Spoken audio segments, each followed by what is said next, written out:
नमस्कार, आप देख रहे हैं न्यूज़ वन इंडिया। मैं हूं आपके साथ सपना शुक्ला। बुलेटिन की शुरुआत बड़ी खबर के साथ दिल्ली से खबर है, जहां पर कोरोना संकट के बीच इलेक्शन कमीशन ने बड़ा फैसला लिया है। 2 मई को जब नतीजे आएंगे चुनावों के, तो कोई भी जश्न नहीं मनाएगा। इस पर चुनाव आयोग ने पूरी तरीके से प्रतिबंध लगा दिया है। 2 मई को सभी विजय जुलूसों पर प्रतिबंध लगाया गया है। 2 मई के बाद कोई जीत का जश्न नहीं मनाएगा।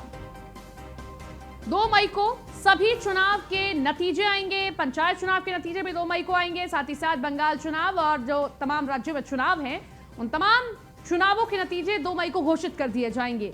लेकिन जिस तरीके से बंबई हाईकोर्ट ने इलेक्शन कमीशन को फटकार लगाते हुए कहा कि यह हैरानी होती है कि आप मूक दर्शक बनकर देख रहे हैं, हमें एक दिन के अंदर प्लान बनाकर दीजिए। और उसके बाद अब इलेक्शन कमीशन ने यह प्लान तैयार किया है कि 2 मई को जब नतीजे आएंगे तो घर रहकर आप जश्न मनाइए। अगर आप चुनाव में जीत जाते हैं तो कोई भी बाहर विजय जुलूस नहीं निकालेगा, भीड़ इकट्ठा नहीं करेगा।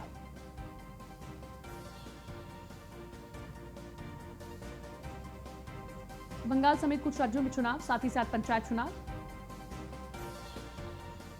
जिसमें कि अब इलेक्शन कमीशन ने ये बड़ा फैसला लिया। गुलशन सैफी हमारे साथ, हमारे सहयोगी लाइव जुड़ रहे हैं, उनके पास चलते हैं। गुलशन, एक बड़ा फैसला इलेक्शन कमीशन लिया है जब हाईकोर्ट की फटकार लगती है। और अब देखना यह होगा कि पंचायत चुनाव में हमने मतदान के दौरान भी मारपीट देखी, भीड़ देखी और लोगों का हुजूम देखा।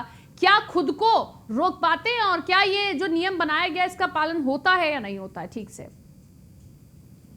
अपना बेहद गंभीर सवाल है इस वक्त कि जब मद्रास हाई कोर्ट ने इलेक्शन कमीशन को कड़ी फटकार लगाई और ये कहा कि इन पर हत्या का केस चलना चाहिए। इनके जो अधिकारी हैं वो नकारा साबित हुए हैं भीड़ को रोकने के लिए। और ऐसी स्थिति के बाद इलेक्शन कमीशन से जब ये कहा गया कि आप 2 दिन में अपना ब्लूप्रिंट तैयार करके दीजिए, अदरवाइज जो 2 मई को वोटिंग, जो 2 मई से पहले वोटिंग एक पेशी, उसको भी हम रोक सकते हैं। नतीजों के लिए भी हम ये जो इस तरह की गाइडलाइन आज इलेक्शन कमीशन हरकत में आया है। कोर्ट की कड़ी फटकार के बाद इलेक्शन कमीशन ने जरूर अपनी चुप्पी दिखाई है, लेकिन मैं आपको बता दूं कि तमिलनाडु, केरल, आसाम, पौंडीचेरी और बंगाल और साथ ही जिला पंचायत के चुनाव परिणाम आने हैं और इससे बहुत सारे राज्य प्रभावित होंगे। ऐसे में इलेक्शन कमीशन ने अब अपनी साख बचाते हुए एक अहम फैसला लिया है कि 2 मई को आने वाले नतीजों में कोई भी किसी जश्न नहीं मनाएगा से बचेंगे। और यदि किसी को पार्टी की जीत या खुशी का जश्न मनाना है तो घर से बाहर न निकल के अपने घर में ही मनाएगा। ऐसा बड़ा फैसला इलेक्शन कमीशन ने लिया जरूर है, लेकिन अगर माने तो ये सब कोर्ट की फटकार के बाद ही इस तरह इलेक्शन कमीशन जागता हुआ नजर आता है। चलिए, मद्रास हाईकोर्ट ने जिस तरीके से फटकार लगाई, जिस तरीके से सवाल खड़े किए चुनाव आयोग पर, अब उसके बाद चुनाव आयोग हरकत में आता दिखाई दिया है। लेकिन अब सबसे बड़ा सवाल यही है कि जब मतदान की प्रक्रिया के दौरान भी हम देखते हैं कि हुजूम लोगों का दिखाई देता है, चुनाव प्रचार में लोगों का हुजूम दिखाई दिया है, तब सोशल डिस्टेंसिंग और तमाम नियमों का उल्लंघन किया गया, तो क्या अब जिस दिन नतीजे सामने आएंगे उस दिन ये तमाम चीजें होती हैं, क्या इन नियमों का पालन होता है या नहीं? बहुत बहुत शुक्रिया आपका तमाम जानकारी के लिए। तो देश में कोविड के बिगड़ते हालात पर आज सुप्रीम कोर्ट में भी फिर से सुनवाई होगी। सुप्रीम कोर्ट आज सुनवाई करने जा रहा है। इससे पहले भी सुप्रीम कोर्ट ने स्वतः संज्ञान लेते हुए सुनवाई की थी और एक स्पष्ट राष्ट्रीय योजना की जरूरत बताई है। केंद्र सरकार से 4 बिंदुओं पर जवाब भी मांगा है। सुप्रीम कोर्ट ने जिन 4 बिंदुओं पर जवाब मांगा है, अब केंद्र सरकार को उन पर जवाब देना है। उसमें ऑक्सीजन की आपूर्ति, आवश्यक दवाइयों की आपूर्ति, वैक्सीनेशन का तरीका किस तरह का हो और राज्य में लॉकडाउन का फैसला कौन ले। क्या हाईकोर्ट भी ऐसा आदेश दे सकता है? पर केंद्र को नोटिस जारी किया है। कोर्ट में सुनवाई दोपहर 12:15 पर होनी है। 23 अप्रैल को मामले की पिछली सुनवाई के दौरान जज खास तौर पर इस बात पर खिन्न नजर आए कि 2 दिनों सुप्रीम कोर्ट की मंशा को लेकर वरिष्ठ वकील और तमाम लोगों ने तरह तरह के आरोप लगाए। मामले में अब क्या कार्रवाई होती है यह भी देखना होगा।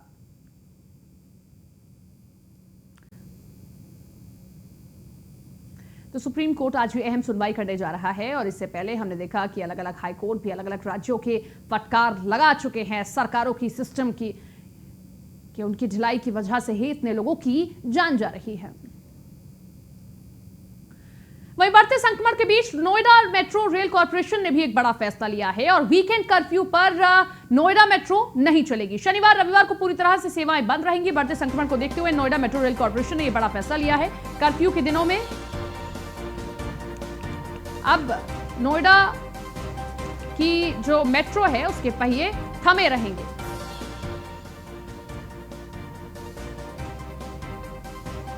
नोएडा मेट्रो रेल कॉर्पोरेशन ने कर्फ्यू के दिनों में शनिवार और रविवार को मेट्रो सेवा बंद करने का फैसला किया है। आपको बता दें कि कोरोना के बढ़ते संक्रमण को रोकने के लिए सरकार प्रयास कर रही है और इसी कड़ी में सीएम योगी आदित्यनाथ ने डॉक्टरों की, सुरक्षा कर्मियों की, पैरामेडिकल स्टाफ की जिलावार सूची तैयार करने के लिए संबंधित अधिकारियों को दिशा निर्देश जारी कर दिए हैं। सूची में वो लोग शामिल होंगे जो हाल ही में कोरोना महामारी से संक्रमित होने के बाद ठीक हुए हैं और अपनी सेवाएं देने को इच्छुक हैं।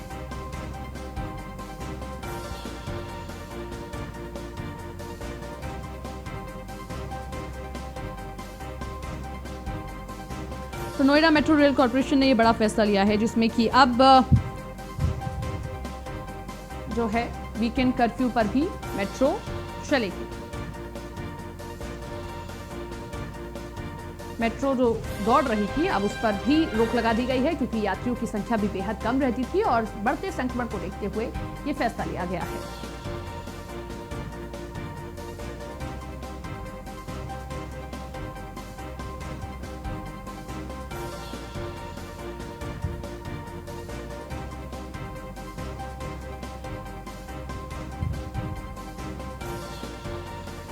ये बड़ी खबर नोएडा मेट्रो रेल कॉर्पोरेशन से जुड़ी आप देख रहे हैं, जहां पर नोएडा मेट्रो रेल कॉर्पोरेशन ने भी ये बड़ा फैसला लिया है कि अब वीकेंड कर्फ्यू पर नोएडा मेट्रो पूरी तरीके से प्रतिबंधित रहेगी। यानी कि मेट्रो की जो सर्विस अब तक वीकेंड कर्फ्यू पर जारी थी वो पूरी तरीके से बंद रहेगी। हालांकि एक लंबा गैप जो देखा जाता था दो मेट्रो के बीच में, हालांकि अब वो भी खत्म कर पूरी तरीके से मेट्रो पर बंदी लगा दी गई है। यानी कि मेट्रो वीकेंड कर्फ्यू वाले दिन नोएडा में पूरी तरीके से बंद रहेगी।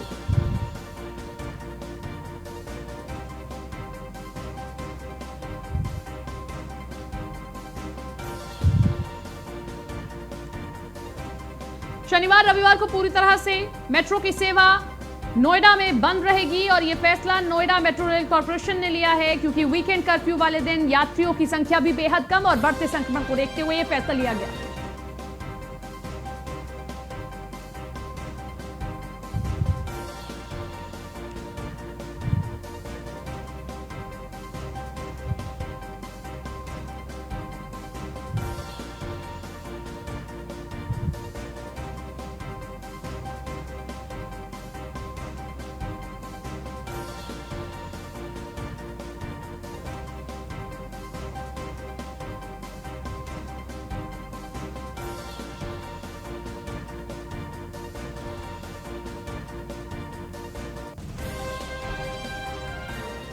गौतम बुद्ध नगर से खबर, जहां पर जिले में कोरोना संक्रमण बढ़ता जा रहा है। 140 पुलिसकर्मी अब तक पॉजिटिव हो चुके हैं और पुलिसकर्मियों में 2 सहायक पुलिस आयुक्त, संपर्क में आए कुछ पुलिसकर्मियों को भी क्वारंटीन कर दिया गया है।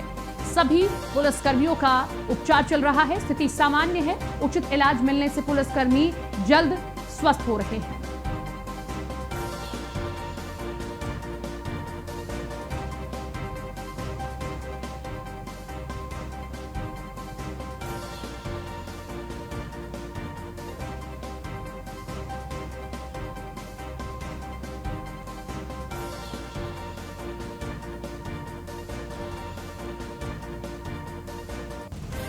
खबर आगरा से है। ताजनगरी में कोरोना से हालात बेकाबू हो गए हैं और ऑक्सीजन की कमी के कारण ये स्थिति पैदा हो रही है और लगातार मौतें हो रही हैं। मरीजों के तीमारदारों ने अस्पताल प्रशासन पर आरोप लगाया है।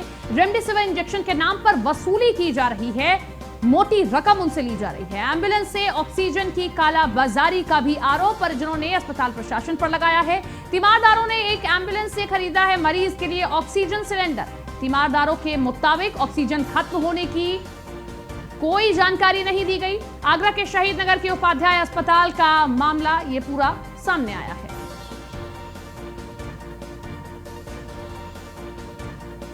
तुम्हें रेमडेसिविर इंजेक्शन लाके देंगे 40,000 रुपए में। इस उपाध्याय हॉस्पिटल लापरवाही के अंदर नम ऑक्सीजन है, स्पेस सारा स्टाफ भाग गया है। कोई डॉक्टर नहीं है। पैसे रखवा लिए, पैसे रखवा लिए। पेशेंट तड़प के मर रहे हैं। तो इसको सील करवाओ, इसके डॉक्टरों को कड़ी से सजा दिलवाओ, कड़ी से सजा दिलवाओ।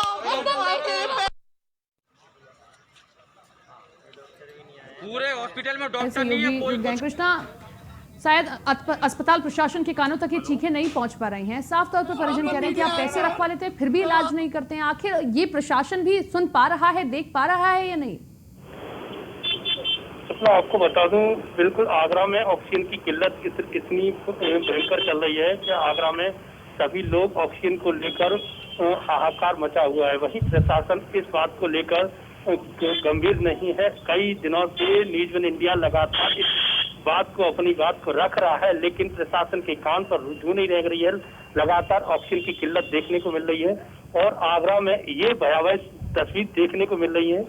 ऑक्सीजन और इंजेक्शन की किल्लत बिल्कुल भारी मात्रा में देखने को मिल रही है और हालात ये है कि आगरा में कोई व्यक्ति यदि हॉस्पिटल के लिए फोन करता है तो वहाँ पर बेड तक की व्यवस्था नहीं है। तो निश्चित तौर से आगरा में हालात के वो भयावह मंजर देखने को मिल रहे हैं और आगरा के कई हॉस्पिटल ऐसे हैं जैसे बीती रात कई लोगों की जान ऑक्सीजन की वजह से गई है, लेकिन प्रशासन गंभीर से होता हुआ दिखाई दे रहा है।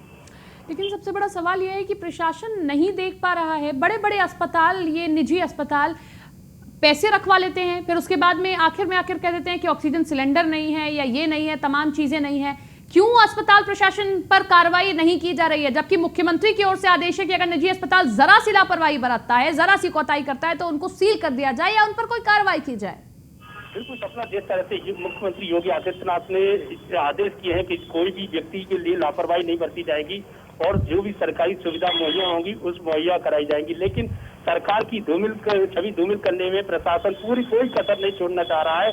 प्रशासन को छोटे छोटे कार्य करने की आवश्यकता थी, लेकिन प्रशासन बिल्कुल मूक दर्शक तमाशा देख रहा है, आंकड़े की गिनती देख कर रहा है। और आंकड़े की बात करें तो प्रशासन जहां शमशान घाट में जो अभी तस्वीर देखी थी, लगातार 34 टोकन बचते हैं, 62 टोकन मिलते हैं, लेकिन प्रशासन द्वारा 2 या 3 मौतों की आंकड़े की गिनती दिखाई जा रही है। तो निश्चित तौर से प्रशासन अपनी नौकरी बचाने की कोशिश कर रहा है। प्रशासन और सरकार को के सामने अपनी छवि सही बताने की कोशिश करने में जुटा हुआ है। जी चलिए, शुक्रिया आपका तमाम जानकारी के लिए।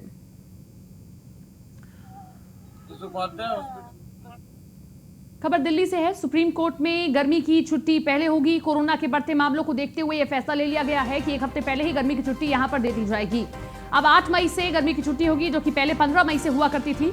तो अब ये बड़ा फैसला सुप्रीम कोर्ट ने लिया है। बढ़ते कोरोना संक्रमण को देखते हुए छुट्टी 1 हफ्ते पहले ही दे दी गई है। गर्मियों की छुट्टी अब 8 मई से दी जाएगी, जबकि ये तारीख पहले 15 मई थी।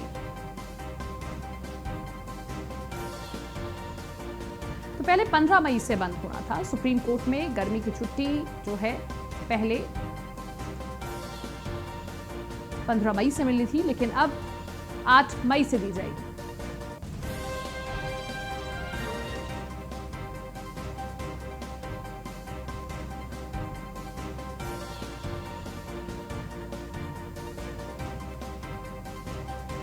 तो दिल्ली से खबर आपको बता रहे हैं, सुप्रीम कोर्ट में गर्मी की छुट्टी का ऐलान 1 हफ्ते पहले ही कर दिया गया है। यानी कि जो छुट्टी पहले 15 मई से दी जानी थी, अब वो 8 मई से दी जाएगी। संक्रमण लगातार बढ़ रहा है और अभी भी सिर्फ जरूरी मामलों पर ही सुनवाई की जा रही है कोर्ट के अंदर। बाकी सुनवाई ऑनलाइन की जा रही है। 8 मई से गर्मी की छुट्टी का ऐलान कर दिया गया है।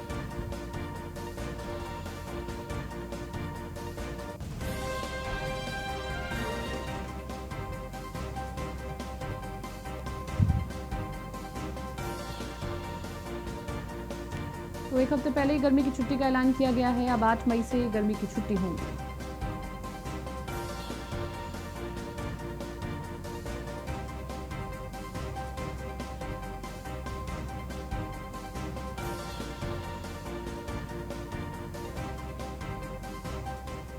खबर लखनऊ से है। उत्तर प्रदेश शासन ने आदेश जारी किया है। कोरोना संक्रमित कर्मचारियों को पूरा वेतन मिलेगा। प्राइवेट कर्मचारियों को भी पूरा वेतन दिया जाएगा।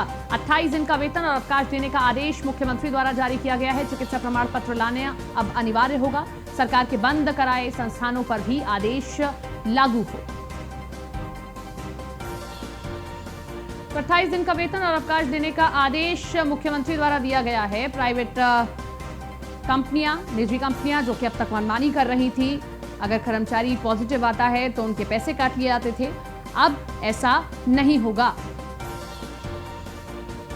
उत्तर प्रदेश शासन ने यह आदेश जारी किया है। अगर कर्मचारी कोरोना संक्रमित पाया जाता है उसका 1 महीने का पूरा वेतन उसे दिया जाएगा।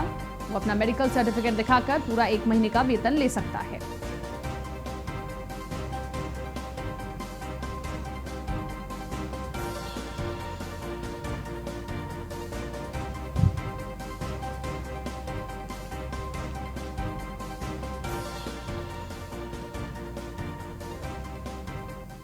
नोएडा से खबर है, चाइल्ड पीजीआई निदेशक इस्तीफा दिया है। कोरोना काल में दोबारा इस्तीफा दिया है। सुपर स्पेशलिटी पीजी शिक्षक संस्थान के निदेशक हैं डॉक्टर डीके गुप्ता।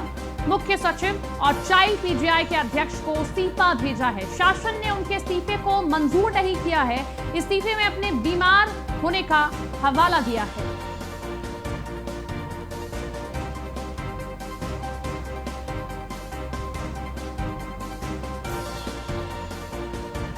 बड़ी खबर नोएडा से आप देख रहे हैं, जहां पर चाइल्ड पीजीआई निदेशक ने इस्तीफा दिया है।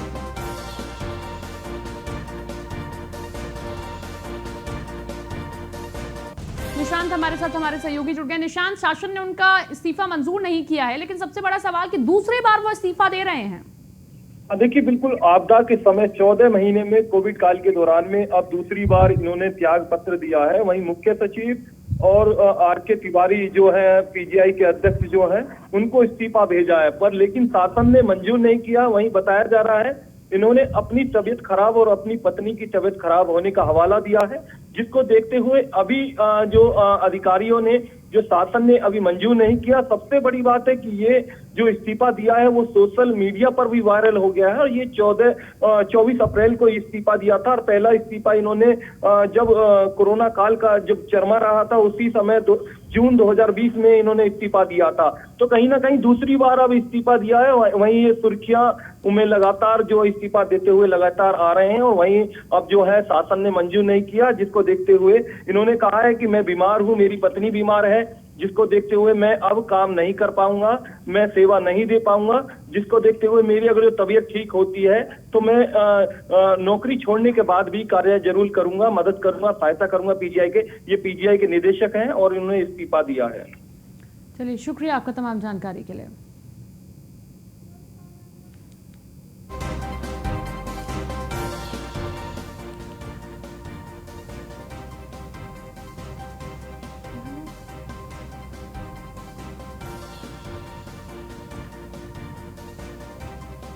खबर प्रयागराज से है। मुठ्ठीगंज में फर्नीचर की दुकान में आग लगी है। सूचना मिलने पर फायर ब्रिगेड की टीम पहुंची है गाड़ियां लेकर और कड़ी मशक्कत के बाद आग पर काबू पाया गया है।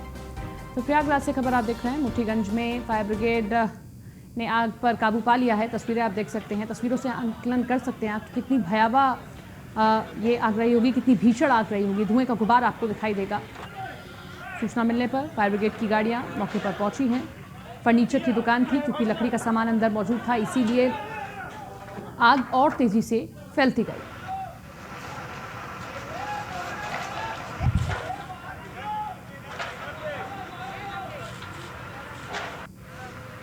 सूचना मिलने पर फायर ब्रिगेड की गाड़ियां मौके पर पहुंची हैं। मुठ्ठीगंज में फर्नीचर की दुकान में आग लगी है और सूचना मिलने पर फायर ब्रिगेड की गाड़ियों ने आग पर मौके पर पहुंचकर आग पर काबू पा लिया है।